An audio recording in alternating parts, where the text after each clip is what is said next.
On behalf of Mike Schwetman, our chairman and CEO, and all of us here at Potomac Institute for Policy Studies, welcome once again to another seminar, this time on aviation security and the like, a topic which many of us have been interested in for a long, long time, and certainly our distinguished panels go way back as well.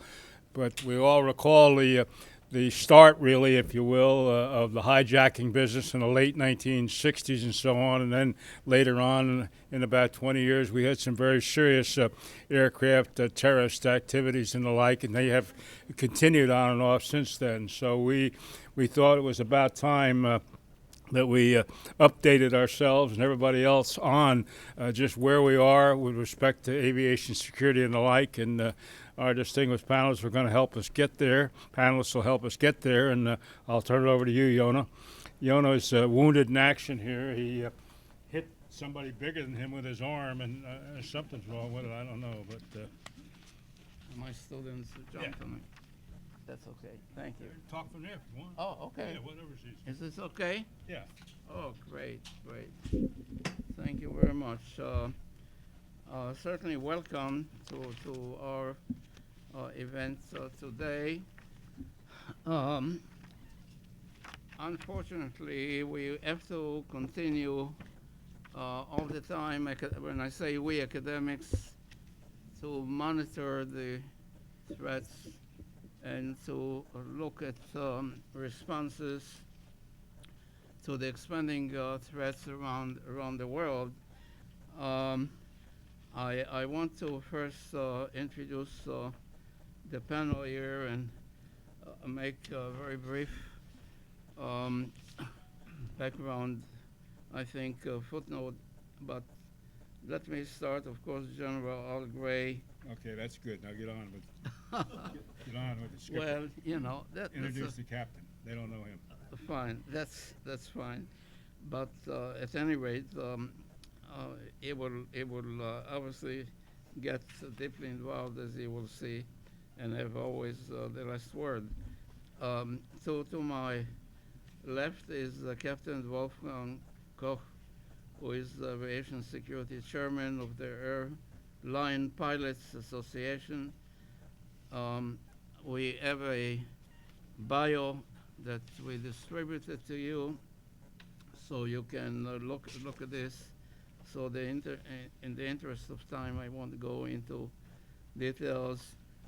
Next to him, on my left, Dr. Anthony Feinberg, a former official of the Federal Aviation Administration and the Transportation Security Administration, friend and colleague for many years. I will mention it later on. Last but not least is Douglas Kidd, who is Executive Director of the National Association of Airline Passengers. And he will present, of course, the perspective of passengers and their concerns and so on. Now, yesterday, I'm sure that many of you had the opportunity to watch the news and about the Singapore airline fire that took place, and fortunately, many of those who were on the aircraft survived. And we still don't know exactly what happened. So in general, I think when we academics are trying to look at the aviation environment, we're looking really at disasters in the aviation environment, both nature-made and man-made, and so on. Again, when we say aviation environment, I think we have to move on also to space flights. And we remember, for example, the tragedy of the Challenger and so on. So the bottom line about this is, what are some of the causes, whether we're dealing with the unpredictable weather, Mother Nature, or human error, construction flows, for example, of poor management, criminal activity, terrorist activity, wars, conflicts, and so on. I'm not sure that even our young students and interns know that, for example, in 1937, this plane actually, the flight from Frankfurt to New York crashed, caught fire again, and this was one of the cross-Atlantic flights going back to the 1930s and so forth. Now, there were many disasters. I'm not going to have a chronology, but except to mention that we have to be concerned about crashes.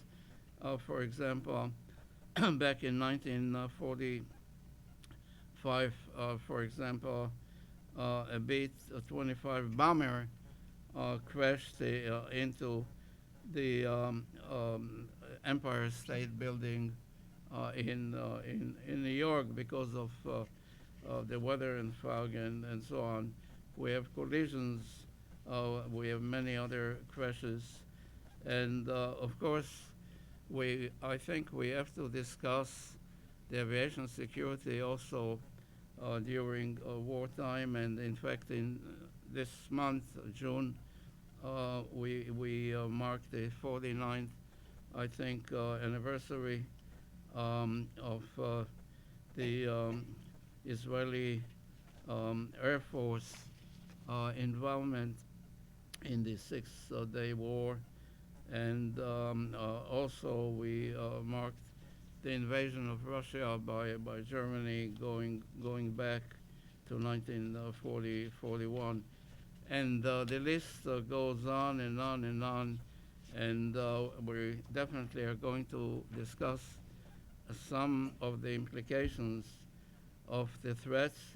And secondly, in terms of the responses, what kind of a strategy do we have? Is it working? Are there best practices related to the aviation security on the national level, the international level, and so on and so forth? So I think these are many of the issues. I would like to mention quickly as a context that we in the academic community were dealing with these issues for many, many decades, actually going back to the 60s or the late 60s. And we had an opportunity to organize many seminars, many conferences, published books, journals, and reports, and so forth, including some of the government. We were privileged and honored, for example, to work with the White House Commission on Airline Security that the chairman was Al Gore at the time. We published a report on that. And we worked with many organizations in the United States and abroad, CSIS, for example, in Washington, of course, the Potomac Institute, George Washington University, and so on. And other countries such as Israel and Britain and Egypt, you just name it, and we had some activity dealing with that and looking at the impact. In fact, last week we had a seminar at the International Law Institute dealing with the Rio Olympics, all the way from the terrorism threat to Zika. And I see some of the people who attended that, but also the concern about flights. One person called me up, a friend, and he said, is it safe even to fly to Rio? Let's forget about the Zika. I'm not pregnant, but I wanted to go, but I'm concerned about that. So I think these are some of the issues that we're going to deal with. And we have a very rich, I think, panel with a very extensive background. So I would let you go. You can start from here, or you can speak from the podium, whatever. Go Yeah. to the podium. Right. Thank you. Good afternoon, ladies and gentlemen. Thank you for the invitation to address this esteemed panel during your panel today. I am Captain Wolfgang Koch. I understand my name is spoken correctly around here. Thank you very much. In English terms, maybe Wolfgang Koch. But in addition to flying for a major airline, I am the Aviation Security Chair for the Airline Pilots Association. And we represent the 53,000 pilots who fly for 31 airlines in the United States and Canada. ALPA celebrates its 85th anniversary next month, and the association was founded on the need to improve aircraft safety with the motto of scheduled with safety, which continues as our motto to this day. In today's threat environment, we believe that it is most urgent to keep ongoing dialogue with government and industry for improving aviation security. Security is truly aviation's Achilles heel, so to speak, as was borne out on 9/11. Government intelligence sources continued to report that aviation is a bullseye target for terrorists because aviation is the backbone of our nation's economy. The airline industry itself supports more than 11 million jobs and equates to 5% of our gross domestic product. From moving people for business and tourism to moving cargo, airlines operate day in and day out all around the globe and into all kinds of threat areas. We can never rest on our laurels, regardless of how many security improvements we may have achieved. From hijackings to improvised explosive devices, terrorism challenges the international aviation community daily. The evolving improvised bomb-making skills of today's terrorist organizations challenge the current threat detection capabilities and aviation security practices worldwide, and there is no silver bullet solution to this problem. All parties, government, industry, airlines, crew members, law enforcement, airports, and the public must be involved to sufficiently address aviation security threats. The approach we take to aviation security is somewhat different than that of an academic or policymaker. Aviation security is near and dear to pilots' hearts because we live it every single day and trust that the defensive mechanisms in place are adequate to protect our passengers and aircraft and make sure that everyone gets to their destination safely. But just because we haven't had a major airline disaster attributed to terrorism on U.S. soil for nearly 15 years doesn't mean we've subverted the threat. The threat is real, and there's always more to be done to make our industry more secure. 2014 and 2015 were the first 2 years in a row where the aviation industry saw more deaths attributed to the intentional attacks against aircraft rather than safety-related accidental loss of life. These figures speak loudly, and they are telling us that more needs to be done to safeguard aviation against terrorism and protect our skies against malicious actors. I'd be hard-pressed to speak about aviation security and not mention 9/11, which demonstrates that the threat against aviation has evolved over the years. In the 60s and 70s, aircraft were hijacked and flown to Cuba to make political statements. In the 80s and 90s, U.S. aircraft were hijacked in the Middle East, mostly for terrorist extortion purposes. But on 9/11, aircraft were used as weapons to commit mass murder and suicide. Our challenge is to predict how the threat will evolve next and put countermeasures in place to protect our industry and country from further acts of violence. Having our airliners used against the United States as weapons of mass destruction was something none of us expected to see. Plainly put, underestimated the evolving threat and didn't apply proper defensive measures.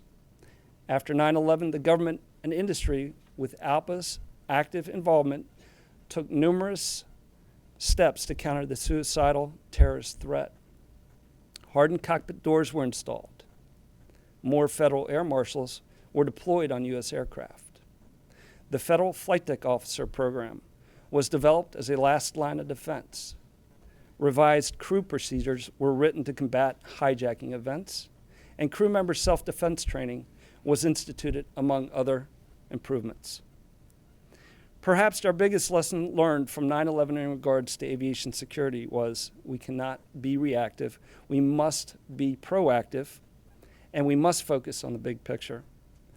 Countering aviation's known threats and dealing with emerging threats is paramount to dealing with the realities of an ever-changing security environment and enemies' evolving tactics. So our reaction to this threat must include a multifaceted approach, and it takes the involvement of everyone. When the U.S. fights a war, the burden is put on its soldiers, airmen and Marines on the front lines. In aviation, it's our crews, law enforcement personnel, security screeners, and airport workers who are on the front lines. Our pilots and cabin crew members are now required to be more than just proficient at safely operating an aircraft. They must also undergo extensive security training. We operate in a dynamic environment, and therefore we must be prepared to act at any moment against terrorists, IEDs, mentally unstable individuals, and the insider threat amongst us under ever-increasing public scrutiny. ALPA has, as the largest non-governmental safety organization in the world, is committed to unbiased, fact-based evaluation of airline safety and security issues, and has an unrivaled reputation for excellence throughout the airline industry. Our pilots' aviation security committees have evolved themselves as partners in industry and government in aviation security matters. Security and safeguarding against terrorism runs the entire spectrum from policymakers to the flight crews operating aircraft. I am a strong advocate for educating flight crews and airport workers as the key to enhancing aviation security because we are the end users of policy. For example, in May 2016, our group took the initiative to put together a joint exercise with aviation's private and public sectors to address the realities of an ever-emerging IED threat on board an aircraft, as was seen in the recent Diallo Airlines Flight 159 laptop bomb and Metrojet Flight 9268 explosion over the Sinai Desert. Our goal is to educate industry partners that our flight crews are first responders to incidents, and we must take the initiative to better understand how to react to these types of stressful situations. The more crew members are aware of best practices identified in the exercise, the less likely errors will occur if these skills are needed in an actual event. Including air crews in the decision-making process, such as the IED drill that I mentioned, and having crew members participate in various security studies, such as ALPA's involvement with the use of cockpit secondary barriers, are examples of how inclusive training can lead to better decision-making, which in turn gives policymakers sound data on which to base decisions. Unfortunately, what often happens is a hasty reaction to a security threat, and the pilots, cabin crews, and airport workers are left with unrealistic, reaction-driven procedures. Another very real security risk is the insider threat.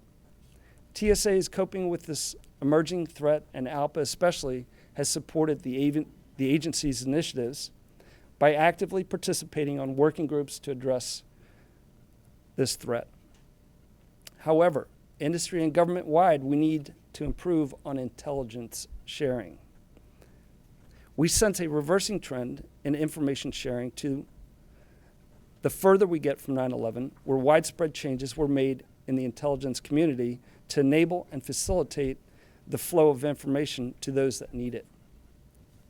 During a December 2015 interview with WTOP radio news station, the Director of National Intelligence, James Clapper, cautioned, "We are still working at integration in this country, not so much horizontally across the intelligence elements, but we still have challenges in sharing at the state, local, tribal, and private sector levels.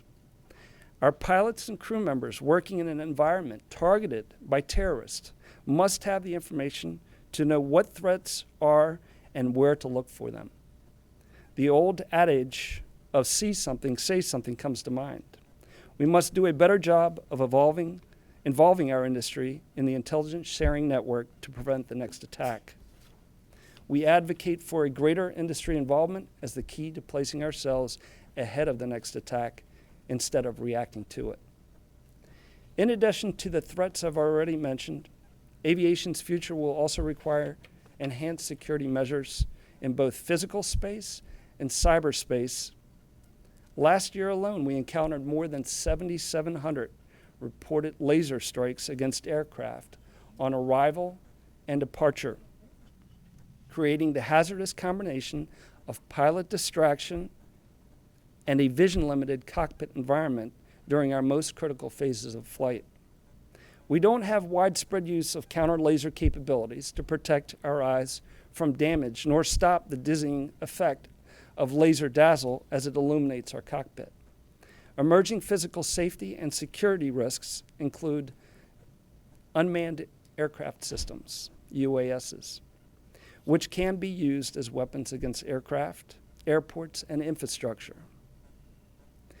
Their integration into our airspace and protecting our aircraft from intentional and unintentional mid-air collisions with these systems is a real challenge that we are only now beginning to address. In cyberspace, as our aircraft become more technologically reliant on computer and electronic data inputs, we in turn have greater exposure to nefarious threats from people who wish to do us harm through hacking into our systems. These issues will only become more complex as time goes on.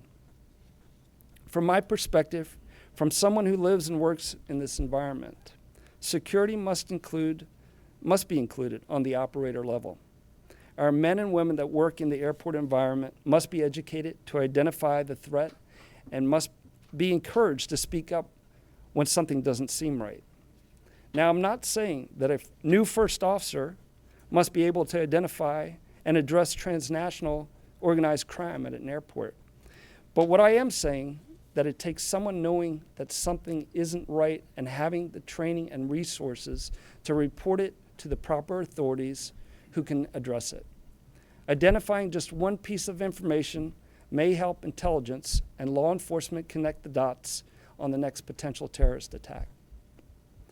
On the other end of the spectrum, our policymakers must take the opportunity to make security better by taking industry-level input into consideration when addressing security threats.